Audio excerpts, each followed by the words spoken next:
Muy bien, queremos mandar un saludo. Me acaba de pasar Armando un papelito.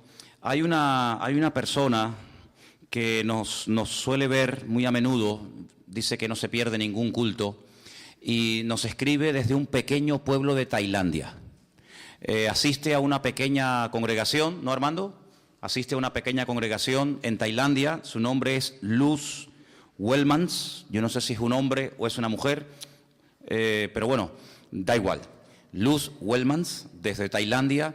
Entonces dice que está en un pequeño pueblecito y bueno, él o ella están viendo siempre los cultos, que por lo visto les son de mucha bendición.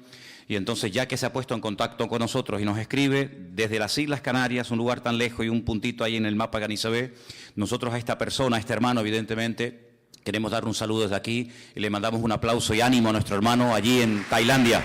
Que el Señor lo bendiga grandemente. Gracias, gracias a Dios. Di una pequeña introducción de lo que Dios mediante, semana tras semana, iremos estudiando acerca de este libro extraordinario, único en su género, y es el libro del Apocalipsis. Yo particularmente les confieso que durante mucho tiempo no me animaba a leerlo, porque decía lo que mucha gente dice, no lo entiendo. Y como no lo entendía, pues cuando llegaba al punto de entrar a leer el libro del Apocalipsis, leía los primeros capítulos, del 1 hasta el 4, hasta el 5 más o menos, y me daba la vuelta porque no lo entendía.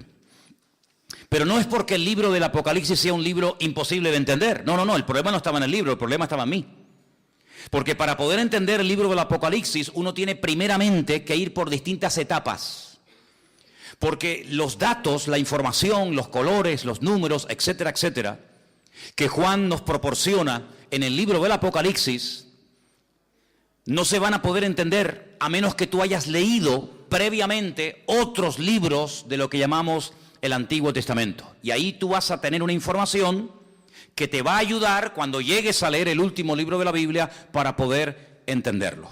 Ahí, por ejemplo, hay un lenguaje simbólico a través de animales y la explicación, la interpretación de lo que simbolizan esos animales no te la da el mismo libro del Apocalipsis, sino te lo da otro libro, por ejemplo, el libro de Daniel. Entonces, si tú no has leído primeramente el libro de Daniel, cuando llegas a estudiar el libro del Apocalipsis, no te vas a enterar de nada. Porque la Biblia no es un libro, sino que es un conjunto, una colección de libros, y como un gran puzzle, como un gran rompecabezas, tienes que tener todas las piezas, porque una pieza no hace el puzzle, pero muchas piezas, cada una en su sitio, te permite ver después el paisaje o la visión completa. El libro del Apocalipsis no es un libro que se escribió para asustar a nadie. Ha habido gente que a veces me ha dicho, uy, es que a mí me da miedo leer ese libro. Pero es que el objetivo de Juan, el objetivo del Señor, cuando escribió el libro del Apocalipsis, no era asustar a nadie, al contrario, era animar a la gente. Era proporcionarle una información fidedigna y correcta acerca de lo que va a ocurrir en los últimos tiempos. Lo que pasa es que el lenguaje del libro del Apocalipsis no es un lenguaje que es fácil de conocer o de usar o de interpretar, porque no es un lenguaje normal que utilizamos cotidianamente, sino está cargado de simbolismos, de tipos, de antitipos, de colores, etcétera, etcétera, y en un lenguaje alegórico. Pero todo eso tiene una razón de ser. Dije el jueves en la introducción de este libro que el autor del libro es Juan, el hombre del Nuevo Testamento que más cerca vivió del Señor Jesucristo. El discípulo amado, un hombre que escribió un evangelio extraordinario que lleva su nombre, y también tenemos 3 cartas, primera, segunda y tercera de Juan, y además tenemos el famoso libro del Apocalipsis.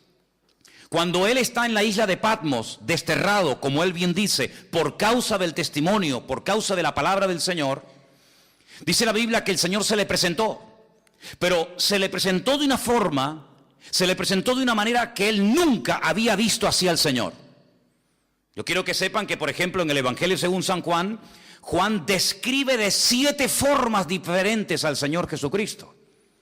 Sin embargo, la forma como él lo ve, La presentación de Cristo en el capítulo 1 del Apocalipsis para Juan es única. Bueno, lo dejó, dice, casi sin palabras. Dice, cuando le vi, caí como muerto a sus pies. Y dice que el Señor puso su diestra sobre mí y me dijo, no temas, yo soy el primero, yo soy el último.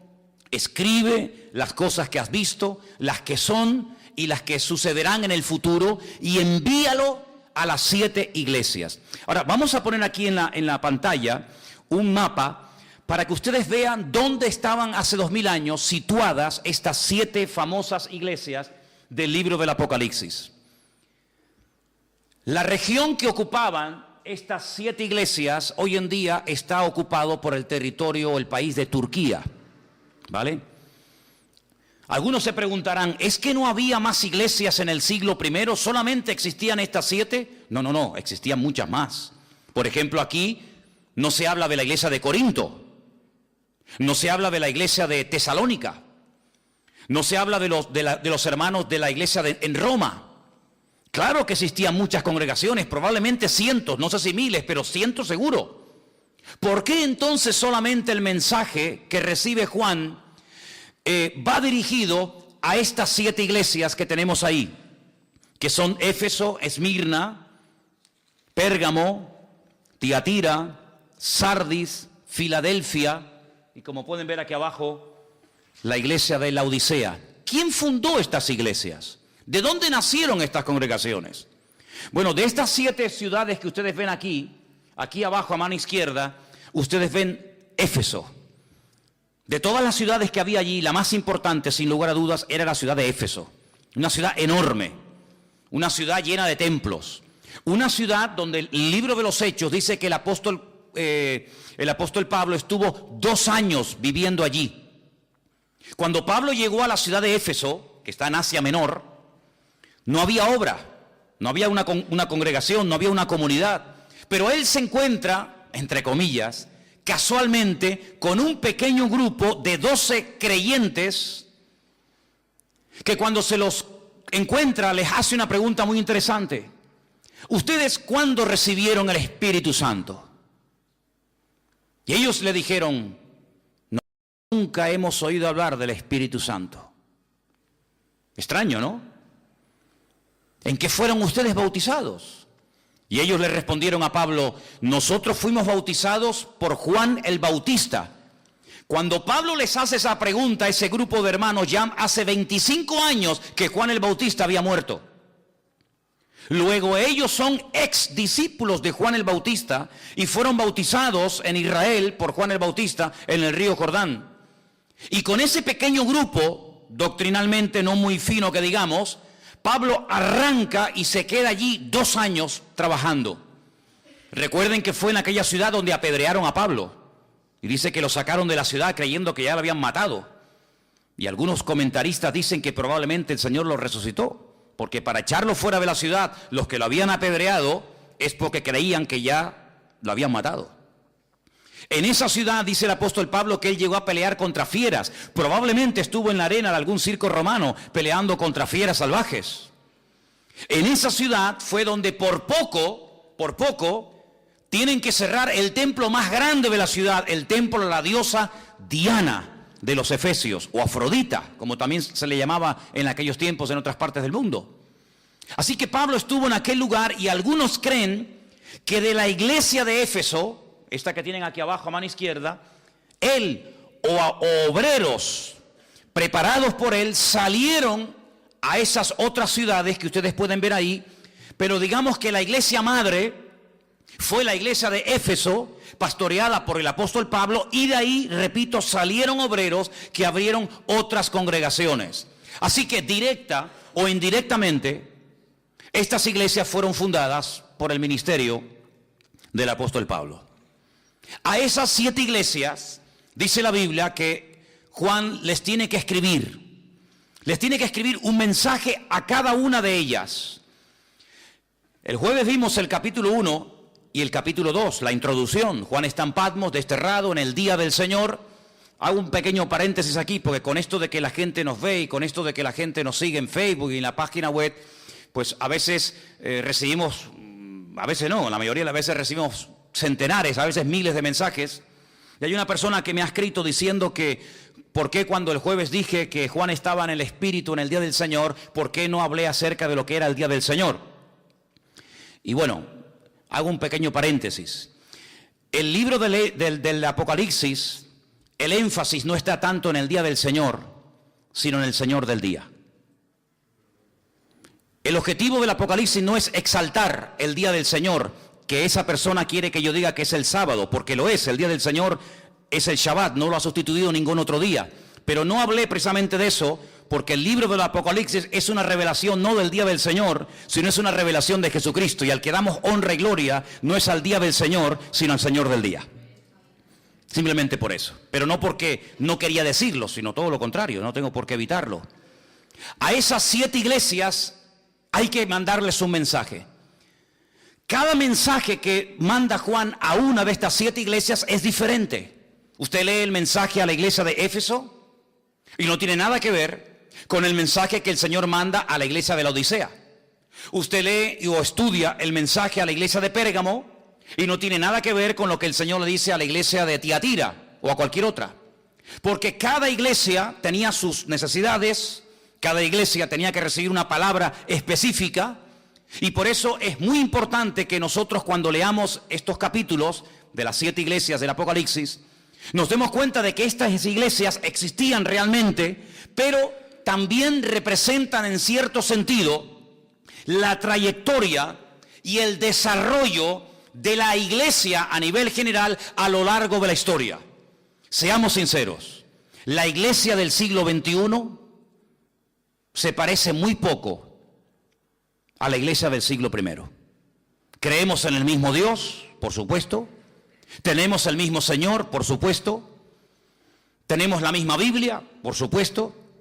Pero el nivel de espiritualidad, de compromiso, de sacrificio, de santidad, etcétera, etcétera, de los cristianos a nivel general del siglo XXI, pues se parece muy poco al estilo de vida de los cristianos de los primeros siglos del cristianismo, evidentemente. Por eso cuando usted lee el último mensaje a la iglesia de la Odisea, tú te encuentras una iglesia tibia. Y el Señor le dice, pues me hubiera gustado que fuerais fríos o calientes, pero la tibieza como que no le agrada al Señor. La tibieza dice que al Señor le produce náuseas. Dice, al que es tibio, lo vomitaré de mi boca. Eso es lo que dice el libro de Apocalipsis en el capítulo 4, cuando leemos el mensaje del Señor a la iglesia de la Odisea. Sin embargo, cuando leéis el primer mensaje, que es a la iglesia de Éfeso, encontráis que es una iglesia luchadora, con un discernimiento espiritual tremenda, visitada supuestamente por algunos apóstoles que dice que al final ni eran apóstoles ni eran nada. Yo les hablé no hace mucho tiempo de un código, de un libro, que se utilizó durante siglos por los cristianos de aquellos tiempos, que hoy en día pues ya no es necesario, pero en aquellos tiempos en los que se estaba escribiendo la Biblia, había un libro, había un código que se llamaba la Didaqué. Y la Didaqué era un libro donde los pastores, donde los evangelistas, donde los apóstoles de la época, pues iban poniendo una serie de normas para que en las iglesias hubiera un mínimo y se supiera un poco, pues probar quién era verdadero y quién era un predicador falso. No tenían la Biblia completa como nosotros, no la tenían. Tenían a lo mejor partes o una carta que Pablo, Pedro, Santiago, Juan les había escrito, pero no tenían los cristianos del siglo I toda la Biblia.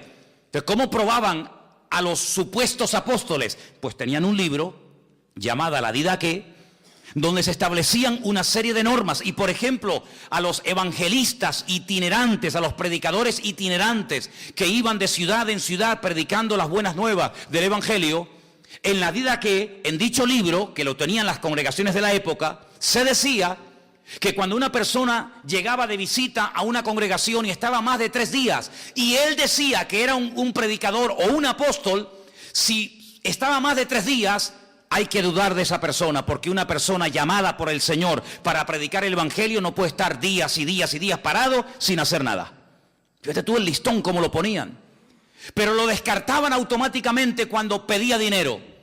Si pedía dinero esa supuesta persona llamada evangelista, apóstol o lo que fuera, automáticamente decían, uy, si este viene pidiendo dinero, cuidado con este es un falso apóstol. Hoy en día tenemos otro patrón, hoy en día tenemos la visión global de la Biblia. Pero en aquellos tiempos había que andar con mucha cautela, porque el cristianismo estaba de moda. No es como hoy en día, que la gente pues ya, en aquellos tiempos, la moda era hacerse cristiano.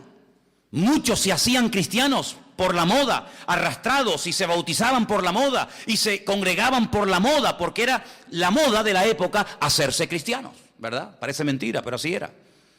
Y cuando el apóstol Juan recibe este mensaje, os dais cuenta de que él recibe 7 mensajes diferentes. Por ejemplo, vamos a lanzar una pincelada, vamos a poner ahí otra proyección para que lo podáis ver. Por ejemplo, la primera iglesia, la iglesia de Éfeso, que probablemente era la iglesia más grande, la iglesia más numerosa. Hay algunos escritos seculares que dicen que esa iglesia llegó a tener más de 500.000 de personas. Más de 500.000 de personas. La iglesia más grande del mundo se encuentra en Seúl, Corea. Tiene más de 1,5 millones de personas. Pero en aquellos tiempos tener una congregación de 500.000 de cristianos era algo increíble. Pero en esa iglesia, que es la primera, la iglesia de Éfeso, pues, aunque pérdida del amor, ¿no? Es una iglesia que el problema principal era que habían perdido su primer amor. Habían perdido su primer amor. El Señor, vamos a ver después, habla cosas muy interesantes, cosas muy bonitas, pero dice, pero yo tengo contra ustedes que ustedes han perdido el primer amor, y nadie puede perder algo que no tuvo. Si usted pierde las llaves, porque un día tuviste unas llaves. Si tú pierdes salud, es porque un día tuviste la salud. Si tú pierdes un hijo, es porque un día tuviste un hijo. Si ustedes han perdido el primer amor, es porque lo tuvieron, pero por razones X lo han perdido. Ese era el problema principal de la iglesia de Éfeso. Habéis cambiado, habéis trabajado muchísimo, habéis trabajado, habéis sufrido, habéis tenido paciencia, etcétera, etcétera, pero habéis menguado. Y entonces el Señor llama al arrepentimiento a esa congregación. Sin embargo, la iglesia de Esmirna, ya veo, pérdida del primer amor, perdón. La iglesia de Esmirna recibe una palabra de advertencia.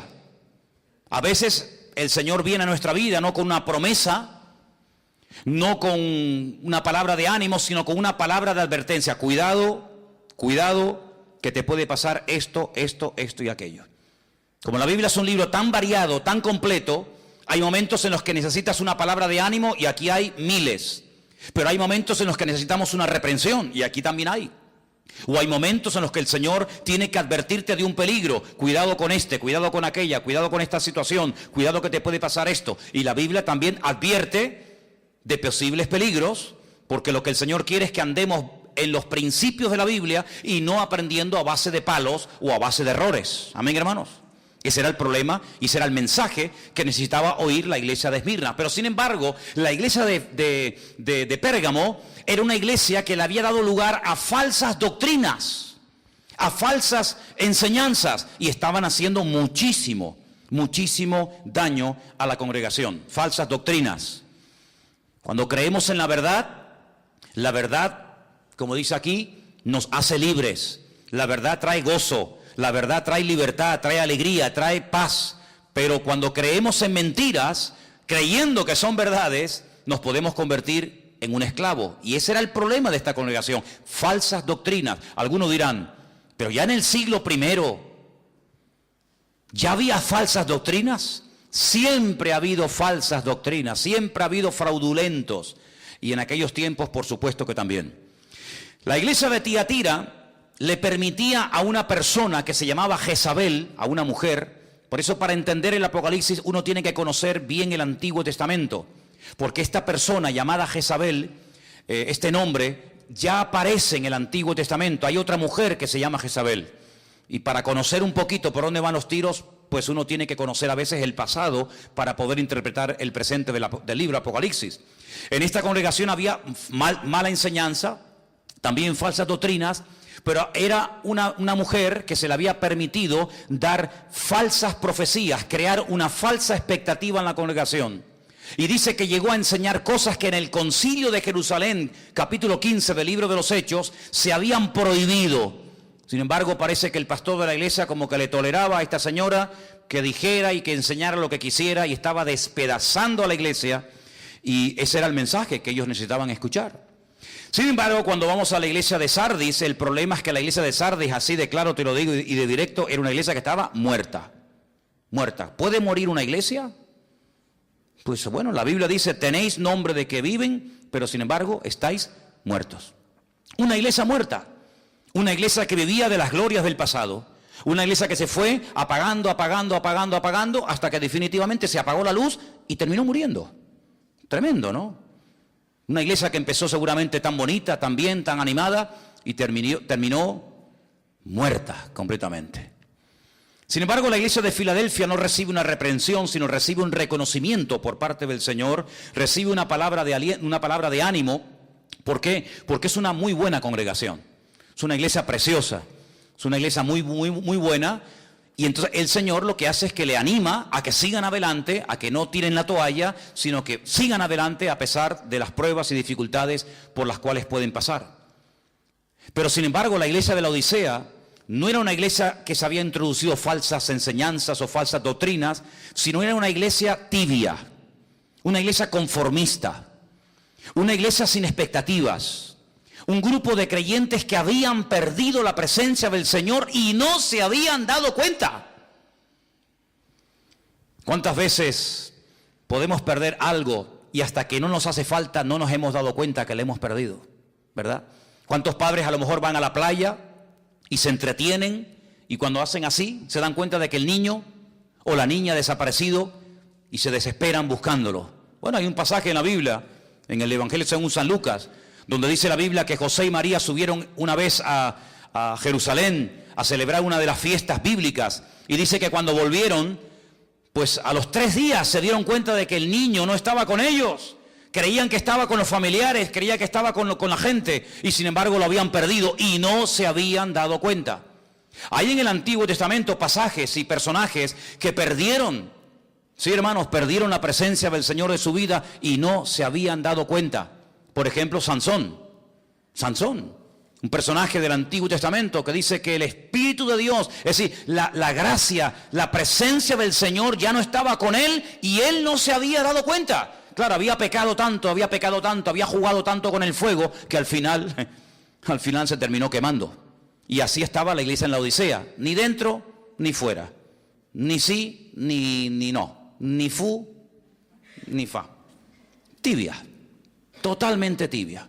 Y el Señor dice, oye, venga fríos o venga calientes, pero la tibieza como que al Señor no le cae muy bien que digamos. Ahora, me llama la atención que los mensajes que las iglesias de Asia Menor, que ya hemos puesto antes el mapa ahí, que son 7, iban a recibir, son mensajes diferentes, con una presentación diferente, con un mensaje diferente y con una recompensa diferente. Fíjate qué curioso. Cuando ustedes lean los primeros capítulos del Apocalipsis, capítulo 1 y capítulo 2, van a ver que cuando el Señor se presenta en la isla de Patmos a Juan, se presenta, dice que Juan lo vio, dice que sus ojos eran como llama de fuego, sus pies como el bronce bruñido. Estaba vestido con una túnica y dice que era blanca con un cinturón de oro y también dice que sus cabellos eran blancos como blanca lana. Dice que como que de su boca salía una espada aguda de doble filo y cuando hablaba dice que era como estruendo de muchas aguas. Esas formas, esas características, esos detalles de cómo se presentó el Señor Jesucristo a Juan en la isla de Patmos es la forma como se presenta el Señor a las diferentes iglesias. Vamos a verlo. Abrir vuestra Biblia por Apocalipsis 2. Y el primer versículo dice, escríbele al ángel de la iglesia en Éfeso. La palabra ángel en hebreo es la palabra malaj. La palabra malaj, melajim en plural, significa ángel, significa mensajero, significa enviado. Pero a veces cuando se mandaba a un profeta para dar un mensaje en especial, a ese profeta que se le mandaba se le llamaba malaj, porque un malaj es un enviado. Y entonces en vez de utilizar la palabra roé, que sería la palabra pastor, se emplea la palabra malaj. Es decir, escríbele al enviado, escríbele, permítame, al responsable de la iglesia el siguiente, y que él cuando lo reciba por escrito se lo comunique a su congregación. El mensaje a Éfeso dice, escríbele al ángel de la iglesia en Éfeso. Y ahora dice, el que tiene las 7 estrellas en su diestra, el que anda en medio de los 7 candeleros de oro, dice esto. Si ustedes van, por ejemplo, al 1.20, ¿estamos ahí? 1.20. Ahí aparece el Señor con 7 estrellas en su diestra y paseándose en medio de 7 candeleros de oro, de 7 menorás, de 7 candelabros. Pero no describe toda la forma como se aparece el Señor a Juan, sino simplemente la presentación dice, vuelvo a repetir, el que tiene las 7 estrellas en su diestra y el que anda en medio de los 7 candeleros de oro, punto. No dice nada más. No habla de los pies, no habla de la ropa, no habla del cinto de oro, no habla del cabello, no habla de la espada aguda de doble filo, no habla de la voz como estruendo de muchas aguas. No, solamente menciona una parte de la visión general del Señor. Pero fíjate cuando le habla a la iglesia de Esmirna, 2, versículo 8. Escríbele al ángel de la iglesia en Esmirna. Fíjate cómo es diferente. El primero y el postrero, el que estuvo muerto y vivió, dice esto.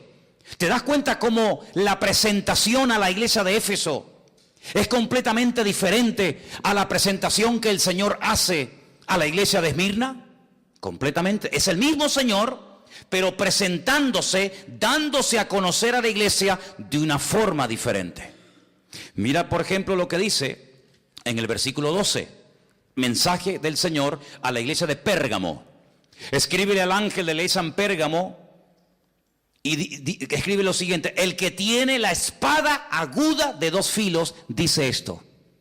Otra presentación diferente. ¿Es otro Señor? No, es el mismo, pero se puede presentar de diferentes maneras, concretamente de 7 formas diferentes. Es como el arco iris, 7 colores.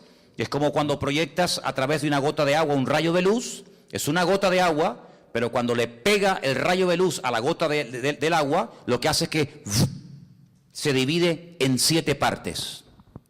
No es que haya 7 gotitas, y unas azul, unas verde, unas violeta, no. Es una gota de agua que golpea un solo rayo, pero cuando golpea, cuando atraviesa la gota de agua, se divide en 7 partes diferentes. No son 7 señores. Hay un solo Dios, hay un solo Señor, Dios es uno, pero las formas como se presenta a cada una de las iglesias es diferente. Si ves el mensaje a Tiatira, versículo 18, dice, escríbele al ángel de la iglesia en Tiatira, el Hijo de Dios, el que tiene ojos como llama de fuego y pies semejantes al bronce bruñido, dice esto. El mismo Señor, pero ahora hablando desde otro punto de vista. Mensaje a la iglesia en Sardis, capítulo 3, verso 1. Escríbele al ángel de la iglesia en Sardis, el que tiene los 7 espíritus de Dios y las 7 estrellas, dice esto. Otra presentación diferente. Mensaje de la iglesia en Filadelfia, versículo 7, 3:7. Escríbele al ángel de la iglesia en Filadelfia. Esto dice el santo, el verdadero, el que tiene la llave de David, el que abre y ninguno cierra, cierra y ninguno abre. Finalmente, la iglesia de la Odisea, capítulo 3, verso 14. Escríbele al ángel de la iglesia en la Odisea, he aquí el amén, el testigo fiel y verdadero, el principio de la creación de Dios, dice esto. 7 formas diferentes del mismo Señor, pero cuando recibió el mensaje a la iglesia de Éfeso, ellos leían, vamos a decir, desde el versículo 1 hasta el versículo 7. Los hermanos que recibieron el mensaje en Éfeso leyeron su parte, lo que les tocaba, lo que les correspondía a ellos. Pero los hermanos de la iglesia de la otra ciudad, los que estaban en la Odisea o en Tarsis, pon ahí, los que estaban en otra ciudad, cada iglesia recibía su mensaje. Es decir, nosotros en esta noche, escuchen bien hermano, esto es increíble. Nosotros en esta noche tenemos una visión global, completa, del Señor Jesucristo. Porque tenemos el mensaje de las 7 iglesias aquí, en un solo libro. Pero los hermanos de la iglesia de Éfeso, que no tenían todo el libro del Apocalipsis, ni tenían todo el Nuevo Testamento, ni tenían toda la Biblia, porque eso fue siglos más tarde, tenían una visión parcial del Señor. Los hermanos de la iglesia de Esmirna, o los hermanos de la iglesia en cualquier otra parte, ellos tenían una parte, una visión sesgada. Pero nosotros en esta tarde tenemos toda la información y sabemos absolutamente todo, porque toda la revelación la tenemos completa en la palabra de Dios. ¿Qué quiere decir eso? Que para conocer más del Señor, los hermanos que vivían en la Odisea, los hermanos de la Odisea tenían, para conocer más del Señor, tenían que visitar y tener comunión y relación con los hermanos de Esmirna. Y los hermanos de Esmirna, para conocer más del Señor, tenían que visitar o hablar con el pastor o con los hermanos de la iglesia en Pérgamo. Y los de Pérgamo, comunión con los de Éfeso. Y los de Éfeso, comunión con los de otra ciudad. ¿Para qué? Para poder tener entre todos las 7 presentaciones diferentes del Señor, las 7 piezas que juntas completan un puzzle completo, como es el capítulo 1 del Apocalipsis. En otras palabras, ninguna congregación, ningún creyente jamás no podrá llegar nunca a un punto en su vida en el que diga: yo no necesito de nadie. Lo tenemos todo. Ese fue el gran y gravísimo error de la iglesia de la Odisea. Vamos a ir picoteando algunos textos para ir confirmando lo que digo. En la iglesia de la Odisea, en el capítulo 3, dice en el versículo 17, así hablaba la gente, así hablaban ellos: yo soy rico. Eso decía la gente en la iglesia: yo soy rico, me he enriquecido. Y ahora, ¿qué dice en tu Biblia?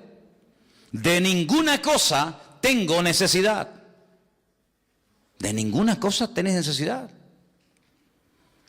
Y el Señor le dice: y tú no sabes que eres un desventurado, miserable, pobre, ciego y desnudo.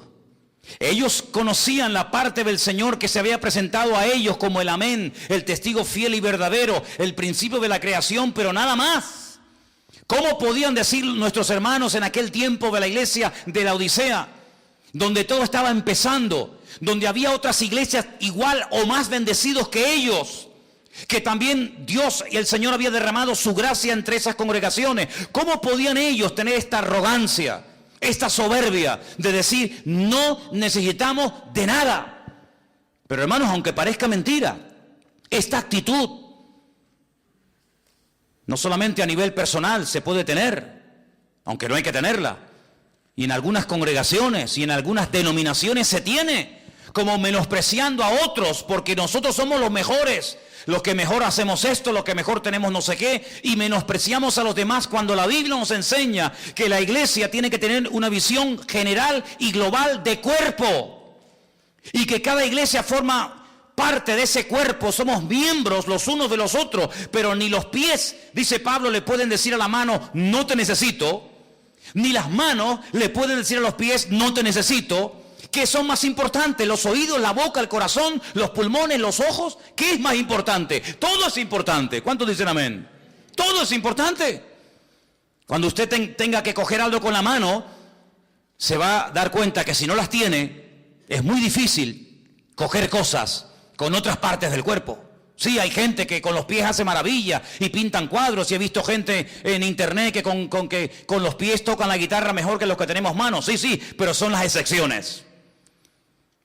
Y cuando usted tenga que ver algo, aunque tenga el mejor oído del mundo y usted lo oiga todo, hasta una mosca volar, cuando usted tenga que ver algo, su oído finísimo no le va a ayudar para ver, porque el oído ha sido creado y diseñado por el Señor para oír, no para ver.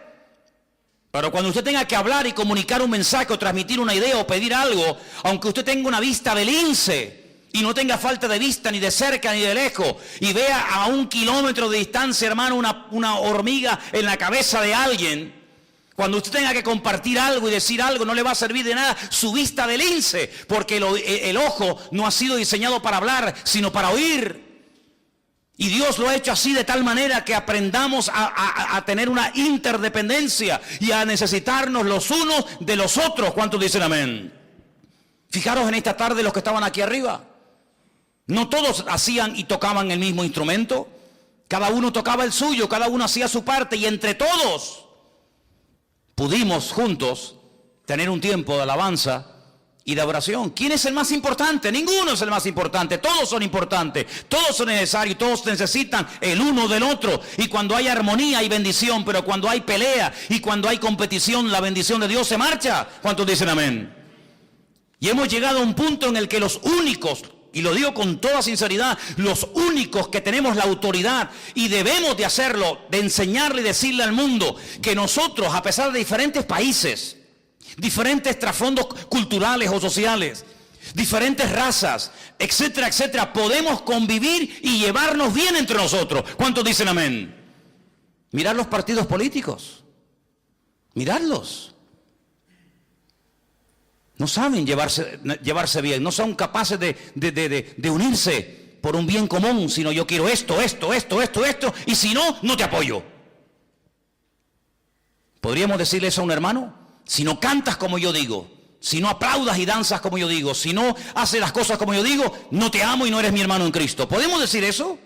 No. Es más, la Biblia dice que a veces los miembros que aparentemente parecen menos débiles o menos necesarios, a la hora de la verdad, resulta que pueden llegar a ser los más necesarios si necesitamos de ellos. Dentro de nuestro oído tenemos, como he dicho muchas veces, un pequeño hueso que es la mitad de la uña del dedo meñique. Aquí lo tenemos, aquí adentro. Y luego tenemos un hueso que es enorme, que es el más largo del cuerpo humano, el fémur.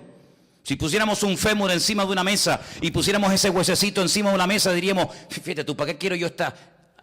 Vete para allá. Cuando quieres caminar, el huesecito pequeño no te sirve. Pero cuando quieres oír, el fémur, que es tan grande y tan importante, no te sirve para nada.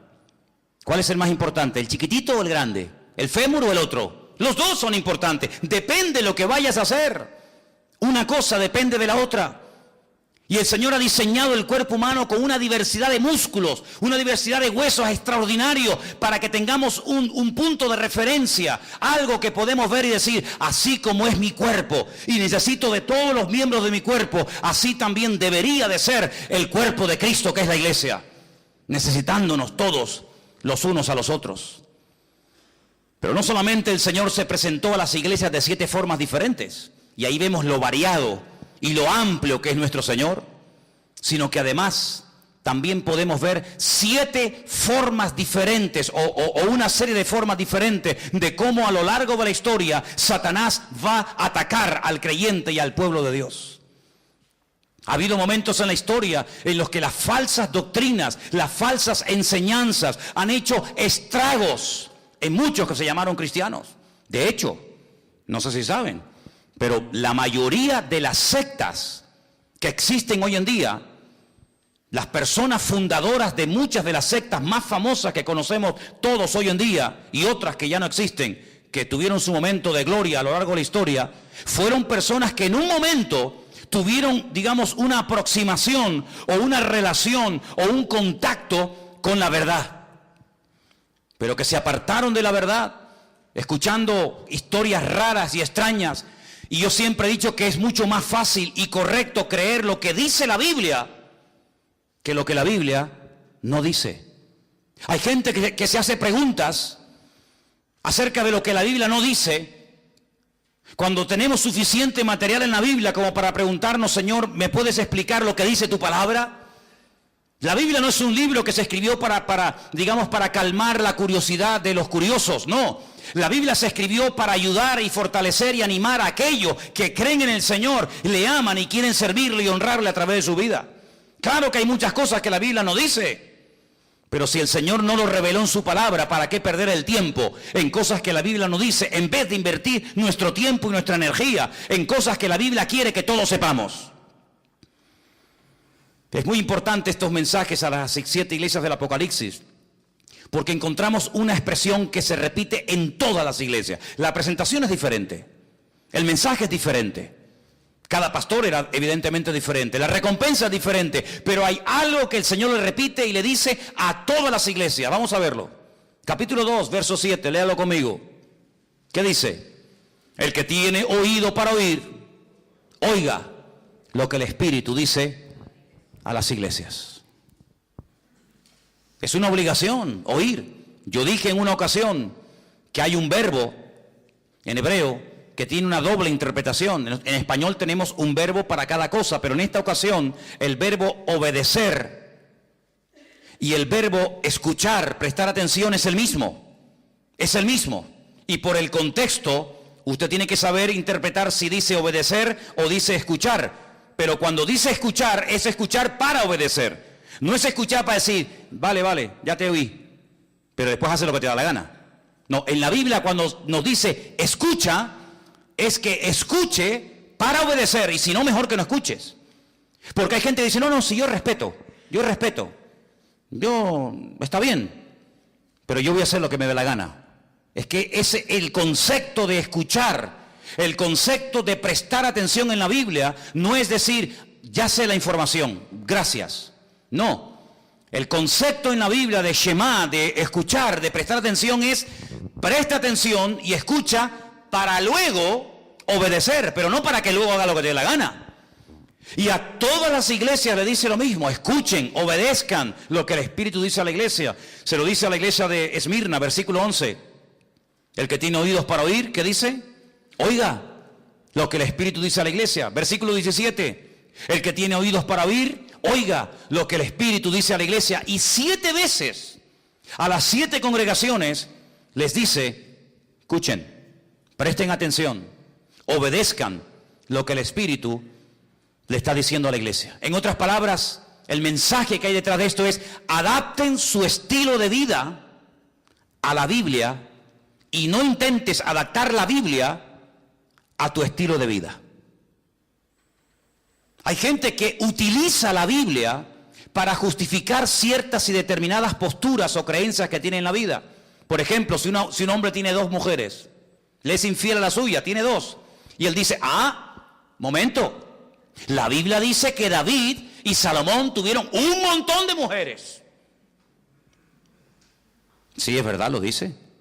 Pero ¿significa que porque David o Salomón tuvieron muchas mujeres, significa eso que a ti te permite la Biblia tener un montón de mujeres? Pregúntale a tu mujer a ver qué opina.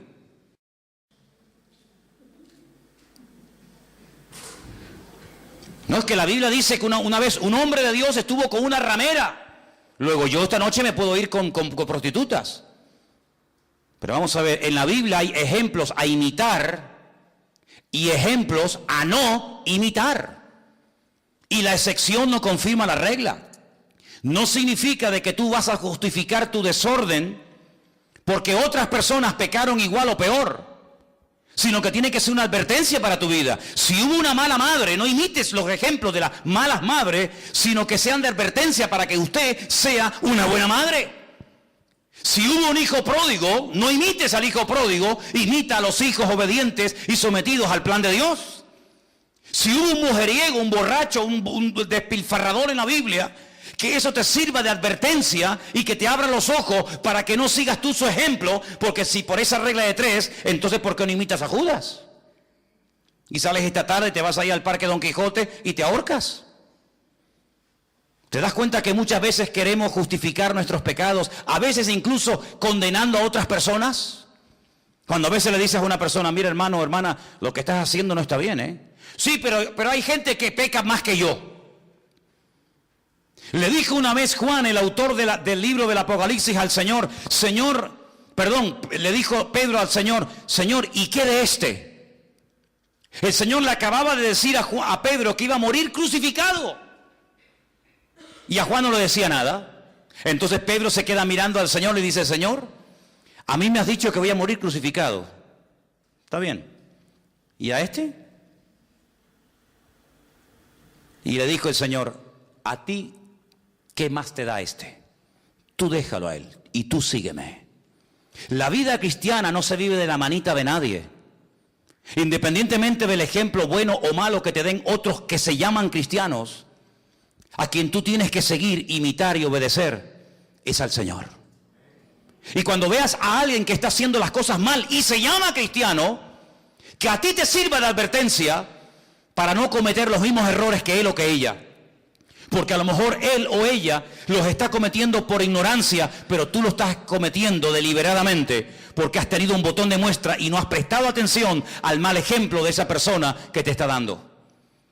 Por eso es muy importante en la Biblia adaptar nuestra vida a la Biblia, nuestro vocabulario, nuestra forma de hablar, nuestra forma de pensar. ¿Por qué? Porque Dios no tiene que seguirnos a nosotros, somos nosotros los que tenemos que seguir a nuestro Dios. Obedecerle a Él, adaptarnos a Él.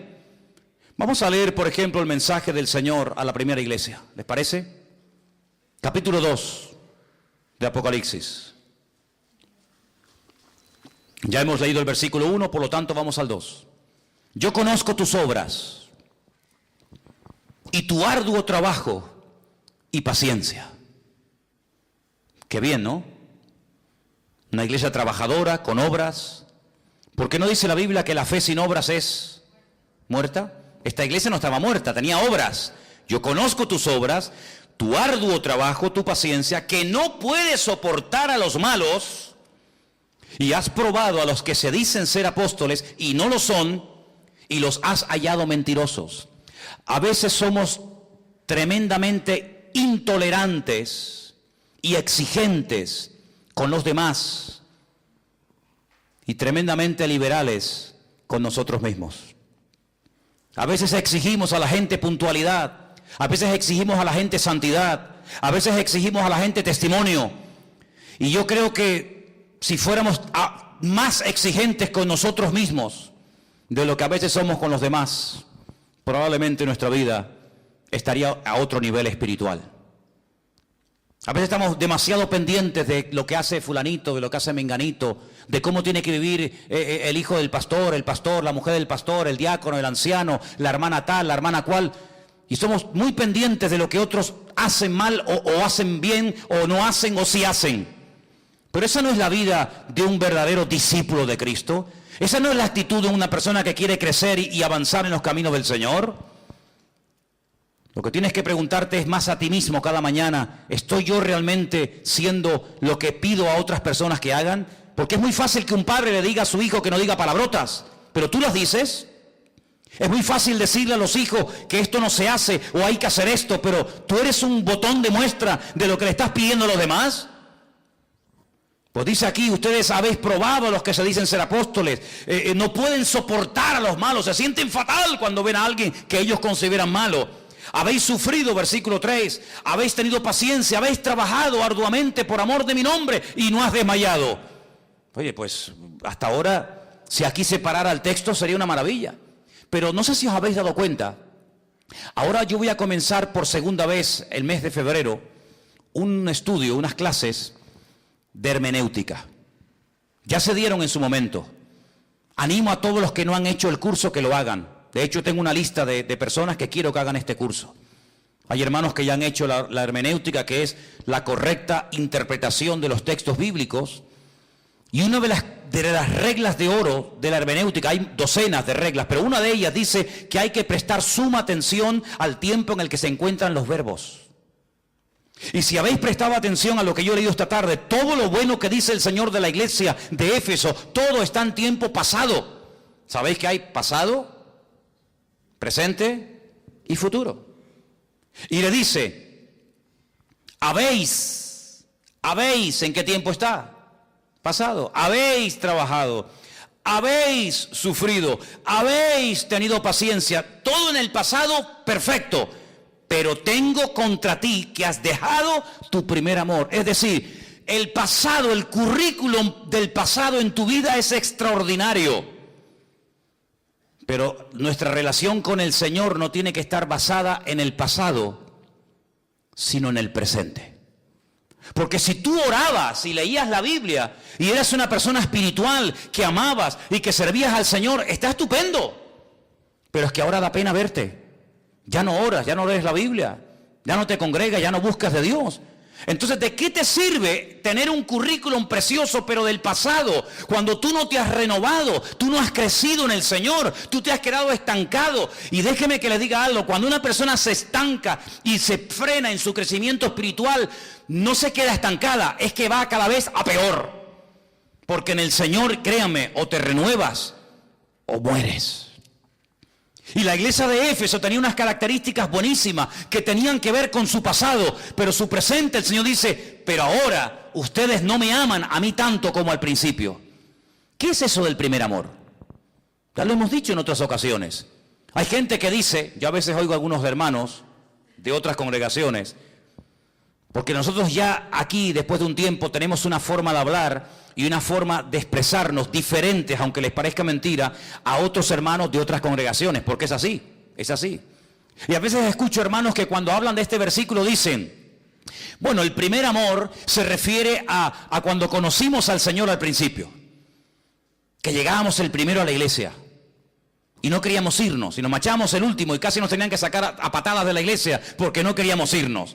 Y en una semana nos leímos toda la Biblia o parte de la Biblia. Pero bueno, eso con el paso del tiempo se va como enfriando, ya uno se va como... Es como, me dicen, como cuando tú te enamoraste de tu mujer al principio, que tenía un lunar precioso en la mejilla y dices, qué lunar tan bonito tienes, mi amor. Y ahora dices, qué verruga más asquerosa tienes en esa cara, y te lo operas de una vez.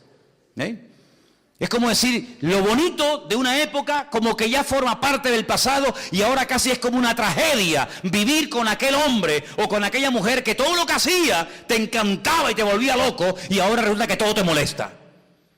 Y esa es la explicación que algunos dan del primer amor. Y yo digo, ¿y a ti quién te enseñó eso? Porque eso no significa eso. Eso no es así. Es mucho más sencillo. No te compliques la vida. El primer amor. ¿Qué es lo primero? Lo que antecede a todo lo demás. Después hay un segundo, un tercero, un cuarto, todo lo que tú quieras. Pero hay un hay un orden. Y en nuestra lista, en nuestras prioridades, lo primero en nuestra vida tiene que ser nuestro amor a nuestro Dios. Eso es lo que es el primer amor. Y olvídate de que si el primer año uno estaba enamorado del Señor y después, porque si tú, para recordar un tiempo de gloria, tienes que retroceder 20 años atrás, porque hoy tú no amas tanto al Señor ni deseas servirle hoy como hace 20 años, tú estás enfermo y tú tienes un gravísimo problema en tu vida. Tú tienes que hoy amar y estar más loco por el Señor y por su palabra y por su servicio y por su obra que hace 30 años atrás. ¿Sí o no? Porque si no, ¿qué te motiva a ti? ¿Qué te mueve a ti? Casi es como una tortura, ¿no? Ser cristiano, cuando dice la Biblia que el gozo del Señor es nuestra fortaleza. Si yo no estoy hoy más animado que hace 20 años atrás, yo tengo un serio problema en mi vida.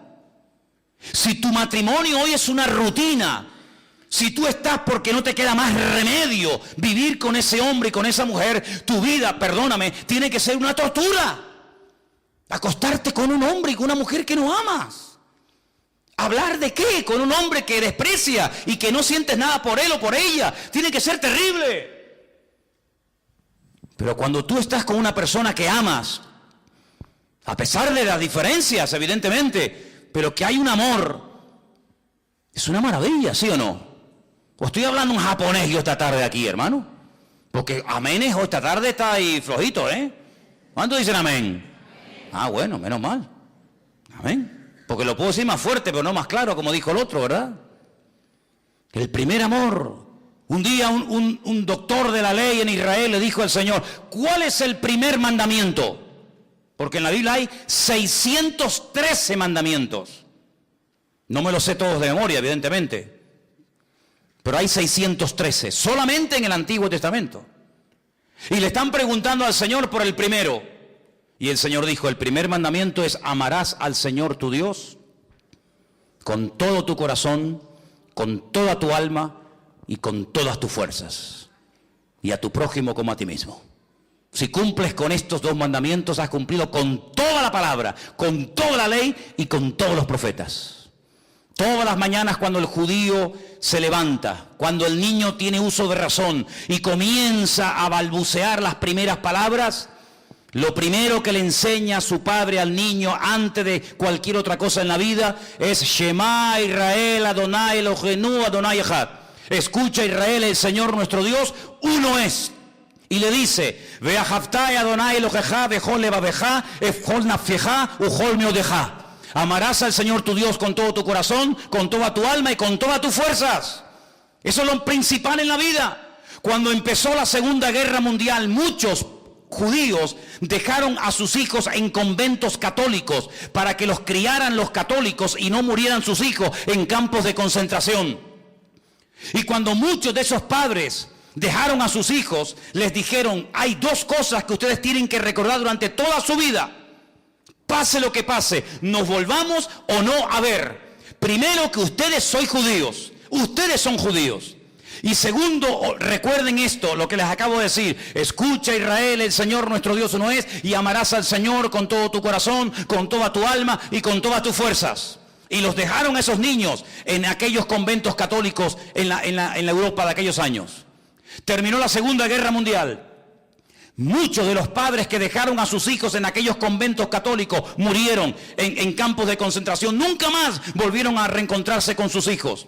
Un rabino muy famoso que vivía en la ciudad de Tel Aviv, él dijo, yo he oído que centenares de niños fueron dejados en monasterios católicos, en conventos católicos, para que no fueran víctimas del holocausto nazi.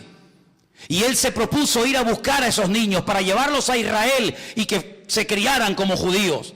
Él comenzó a visitar docenas y docenas de monasterios católicos en todas partes de Europa.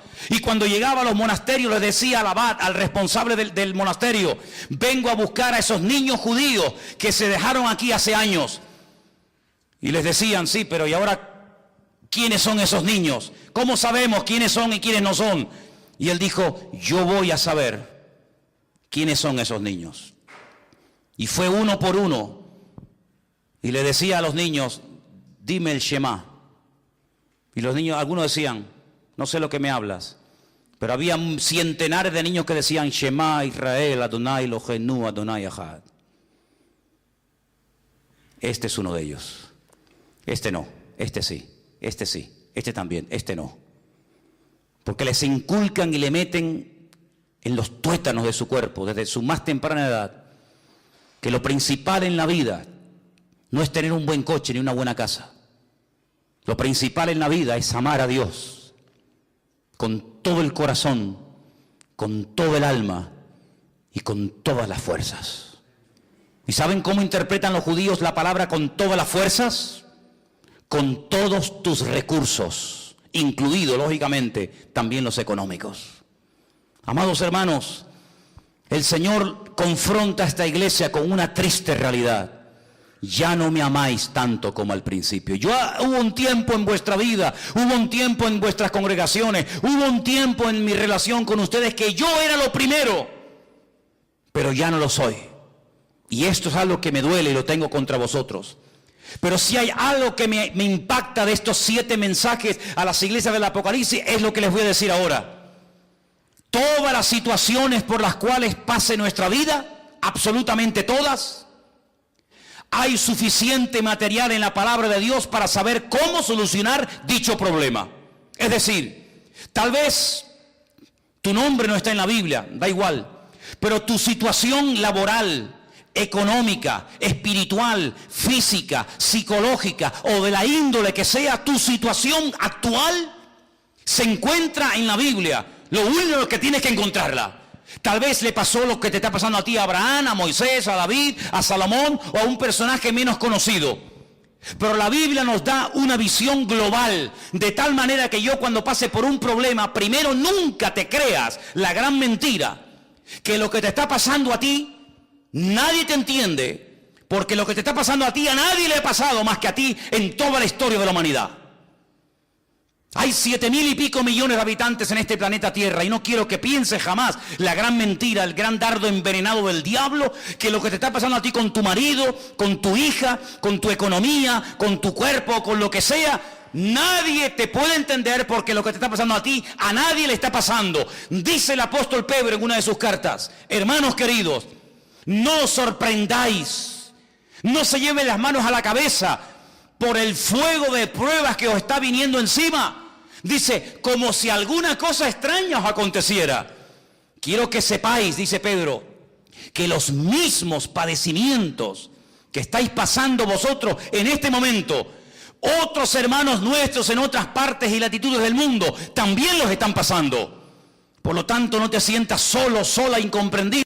Porque tu problema, tu necesidad actual, ya en la Biblia a alguien le pasó con otro nombre, en otro lugar, en otra época. Pero ¿por qué el Señor reflejó en la Biblia, ¿por qué reflejó en la Biblia situaciones de crisis económicas, situaciones de persecución, situaciones de tristeza, situaciones de amargura, situaciones de infidelidad, situaciones de júbilo, de victoria? ¿Por qué en la Biblia hay tantas situaciones diferentes?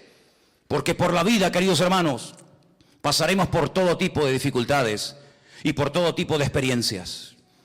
Habrá momentos en los que habrá tanta alegría y gozo y júbilo en tu vida que no vas a caber dentro de ti mismo. Pues ponte a leer los Salmos y te vas a dar cuenta de que todo lo que tú puedas experimentar, ya ha habido centenares de personas a lo largo de la historia que lo experimentaron y lo reflejaron y lo plasmaron por escrito en los Salmos. Pero también cuando estés triste, cuando estés pasando un problema difícil, vete al famoso libro de Lamentaciones y te vas a encontrar ahí a los profetas de Dios llorando y rasgándose las vestiduras por el dolor tan grande que el Señor permitió en aquel momento que pasaran. En otras palabras, en la Biblia se encuentra tu situación y en la Biblia se encuentra la respuesta y la solución a tu situación. ¿Cuántos dicen amén? Así que, ¿habéis dejado el primer amor? Bueno, pues ahora lo que tenéis que hacer es cerrar la iglesia, traspasar el local y para que monten un supermercado, un Mercadona o una tienda china, que seguro que si dejáis el local a la media hora, los chinos ya lo van a alquilar, ya verás. Y aquí no ha pasado nada. No, esa no es la solución. La solución no está en esconder la cabeza. La solución la dice el Señor y dice en el versículo 5. Y estamos terminando porque ya llevo una hora predicando. Empecé a las 1:15 y son las 1:15. Recuerda, por tanto, ¿de dónde has caído? Esto es una caída, ¿eh? Recuerda de dónde has caído y arrepiéntete. Porque si te acuerdas dónde empezó tu ruina, dónde empezó tu mal y no te arrepientes, simplemente te vas a atormentar porque sabes lo que hiciste mal, pero no vas a cambiar. Y aquí la cuestión no está en que tú te sientas culpable, sino en que tú te hagas un examen a ti mismo y te arrepientes, que significa cambiar. Haz las primeras obras, pues si no, esto es condicional, vendré pronto a ti, quitaré tu candelero de su lugar si no te hubieres arrepentido. En otras palabras, ustedes tuvieron un tiempo de gloria en el pasado. En el tiempo presente, ustedes no son ni la sombra de lo que erais. Habéis caído, os habéis enfriado, no me amáis tanto como al principio, pero esto se puede solucionar. Esto tiene remedio. Nuestro Dios es un Dios de esperanza, es un Dios de respuestas. ¿Cuántos dicen amén? No es un Dios que dice, la casa se está quemando. Bueno, salto por la ventana, no hay ventana. Bueno, salto por el balcón, lo han tapiado con hormigón, no puede salir. Salgo por el techo, no hay techo. Bueno, hago un agujero en el suelo, no se puede. Al final te la terminas quemando. No, el Señor dice, la casa se está quemando, pero si saltas por la ventana te puede salvar ahora mismo. En otras palabras, el Señor no te va a pasar la mano y decir, no pasa nada, no pasa nada. No, sí pasa. Pero si quieres que esto tenga remedio, si quieres volver a estar en victoria y con gozo y con libertad, yo te digo lo que tienes que hacer. Primero, comienza a pensar, ¿dónde comencé yo a ir de mal en peor? ¿Con quién me junté? ¿Cuál fue la primera vez que yo le abrí la puerta a aquello? Ya sé cómo fue. Fue aquella noche, fue aquella persona, fue en aquel lugar, después seguí, no sé qué, ya te acuerdas, ¿no? Bien, ¿y ahora qué vas a hacer? Señor, me arrepiento. Me arrepiento de lo que he tardado en darte a ti una oportunidad, cuando no me costó nada darle una oportunidad a la droga, al pecado, al vicio, al desorden. A veces nos abrimos más a lo malo que a lo bueno. Reconozco dónde fue el principio de mi ruina, pero yo me arrepiento. Yo quiero cambiar y quiero adaptar mi vida a la palabra, no la palabra adaptarla a mi vida. Si eso hacemos, usted saldrá de aquí en victoria, con el gozo del Señor y con la paz de Dios en tu corazón. Si tú no haces lo que el Señor te dice por amor a ti, pues te va a pasar lo que le pasó a aquel joven que dice la Biblia, que un día se le acercó al Señor y le dijo, Señor, vengo con una pregunta. ¿Qué tengo que hacer para tener la vida eterna? Y el Señor le dijo, muy fácil. En tu caso, el Señor estaba hablando a él, no a todos nosotros, es un caso particular. En tu caso, lo que tú tienes que hacer es primeramente guardar los mandamientos, cumplir con la palabra. Y le dice, Señor, yo con la palabra he cumplido toda mi vida, he guardado los mandamientos. Dice, está bien, pero en tu caso particular, reitero esto, tú deberías de vender todo lo que tienes, disolver tu patrimonio, dárselo a personas realmente necesitadas y convertirte en un discípulo mío. Más fácil imposible, ¿sí o no? Y dice que se marchó muy triste porque no quiso desprenderse de lo que tanto amaba. Quiere decir que cuando yo me convierta al Señor, tengo que tirar todo lo que tengo, no, pero en el caso de este sí. Porque en el caso tuyo, si tú quieres verdaderamente crecer y madurar, las condiciones las pone el que llama y no el que quiere ser llamado. Y en el caso tuyo hay una atadura en tu vida que es el materialismo, que te tiene atontado, perdido, y crees que porque cumples 4 mandamientos ya está, pero hay una insatisfacción en tu vida, porque la satisfacción no viene simplemente por hacer lo que tú crees que hay que hacer, sino por obedecer lo que yo te digo que tengas que obedecer. Y en tu caso particular tienes que romper las amarras, tienes que quemar las naves, tienes que atreverte a vivir por fe y seguirme a mí. Y dice que se fue triste, y es la única persona en toda la historia de la Biblia, la única, que se fue peor de lo que vino. ¿Por qué? Porque quería hacer, perdonen, lo que le daba la gana y no hacer caso a lo que el Señor le decía. Hoy el Señor nos habla, hoy el Señor nos dice, ¿quieren caminar en victoria? ¿Quieren crecer? ¿Quieren madurar? Pues escuchen lo que el Espíritu dice a la iglesia. ¿Y cómo lo dice? Pues hombre, llevo 65 minutos sin parar de hablar, diciéndoles lo que dice la palabra de Dios. Ustedes tendrán una semana para pensar lo que vais a hacer, pero nunca tendremos la excusa de decirle al Señor, yo no sabía lo que tenía que hacer. Sí sabíamos lo que teníamos que hacer, y lo que tenemos que hacer es obedecerle, no vivir de las glorias del pasado, sino recuperar el tiempo perdido y poner la mano en el arado y mirar y seguir al Señor. ¿Cuántos dicen amén? Cierra tus ojos, hermano. Vamos a orar al Señor. Seguiremos, Dios mediante, con el mensaje a las otras iglesias. Pero bueno, vamos a dejarlo aquí por hoy.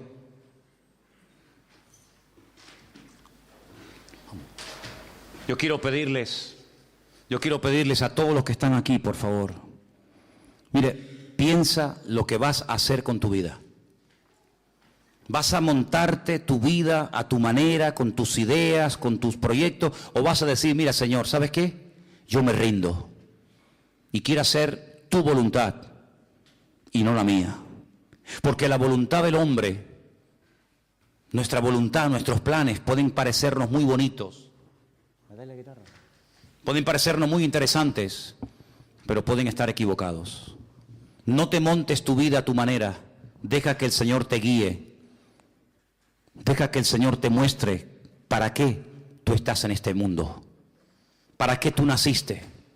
¿Cuál es el propósito, el diseño de Dios para tu vida? Y que en esta tarde podamos decirle, Señor, yo quiero hacer tu voluntad y quiero agradarte en todo lo que haga y en todo lo que diga.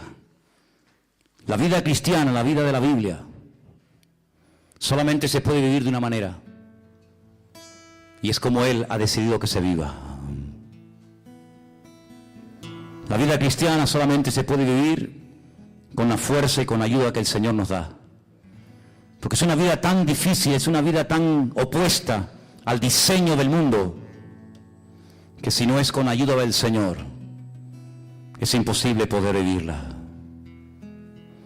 Por eso en esta tarde, Señor, te pedimos, ayúdanos a entregarte nuestra voluntad a ti, mi Dios, a renunciar a nuestros objetivos personales, a no diseñar nuestra vida a nuestra manera, sino, Señor, adaptarnos a lo que tú nos dices en tu palabra. Señor, no queremos vivir de las glorias del pasado, queremos ir de gloria en gloria y de victoria en victoria. Pero para eso es importante, Señor, adaptarnos a ti, seguirte a ti, Señor, obedecerte a ti cada día en la palabra. Ayúdanos, Señor, y danos fuerzas, que no queremos ser como la iglesia de Éfeso, que empezó bien y terminó fatal, que empezó siendo una iglesia poderosa y hermosa y terminó apagándose porque no quería volver al primer amor. Oh, Señor, en el nombre de Jesús, perdónanos si en algún momento nos hemos ido apagando. Perdónanos, Señor, si en algún momento tú no has sido lo primero en nuestra vida. Otras preocupaciones, otras cosas, otras personas te han desplazado a ti, pero en esta tarde, como dice tu palabra, nos arrepentimos. Nos arrepentimos, Señor Jesús. Señor Jesús, nos arrepentimos y te pedimos, ayúdanos, Dios mío, a que hoy tú seas nuestro primer amor, a que tú seas lo primero en mi vida. Dígaselo al Señor si así lo desea.